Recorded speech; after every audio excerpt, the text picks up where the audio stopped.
Part 1 में आपने देखा कि अमेरिका के कई शहरों में से छोटे छोटे बच्चे गायब हो रहे थे और एक ऐसा ही किस्सा घटा पीटर के भाई जेरी के साथ, जो एक शाम घर से बाहर तो निकला पर कभी वापस नहीं लौटा।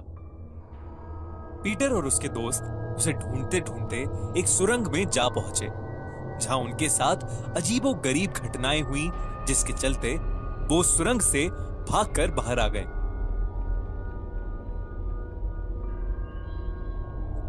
पीटर, हॉली और सैम ने सारा किस्सा जाके पुलिस ऑफिसर को बताया।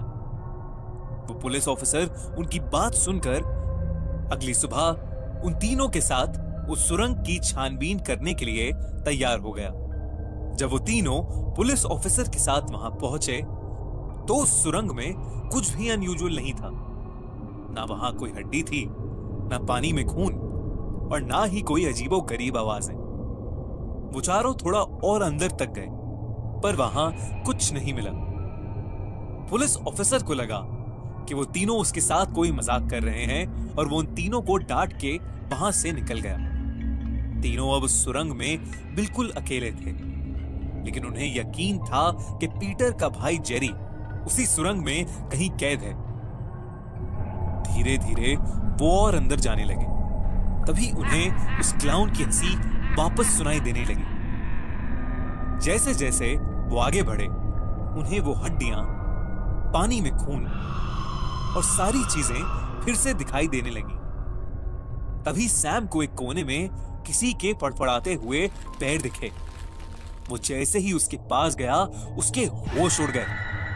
वो पैर एक सर कटी बॉडी के थे जो बहुत जोर से फड़फड़ा रही थी।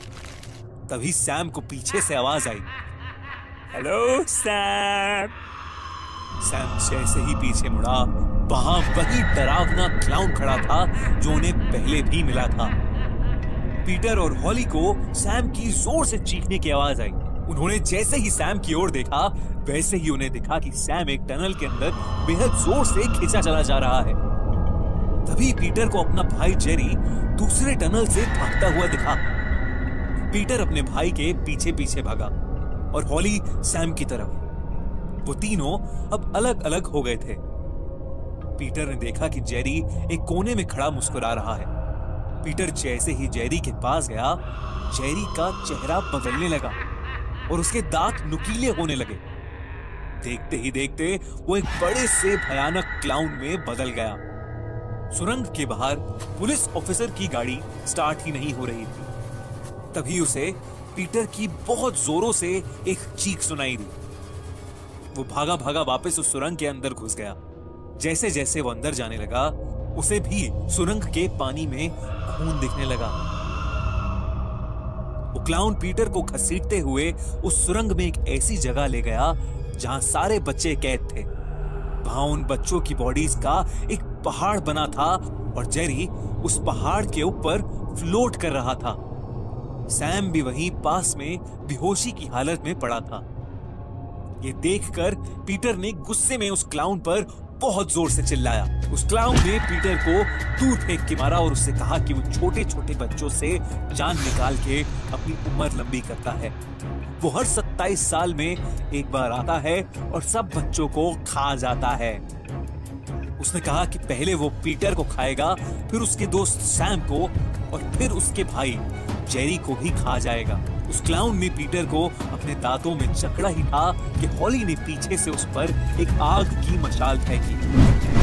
उस क्लाउन ने पीटर को तो छोड़ दिया, लेकिन उसने अपनी गर्दन पूरी उल्टी करके हॉली की तरफ देखा और उसकी तरफ जोर से भाग कर आया। उसने हॉली का गला कस के पकड़ लिया, लेकिन हॉली ने हिम्मत करके उस पर आग की एक और मशाल फेंकी, जिससे उसका मुंह जलने लगा।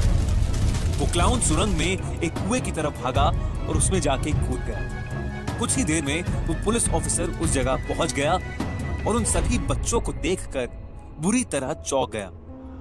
पीटर, सैम और हॉली तीनों ही बेहोशी की हालत में वहां पड़े थे। सभी बच्चों को जल्द ही वहां से निकाला गया और हॉस्पिटल ले जाया गया।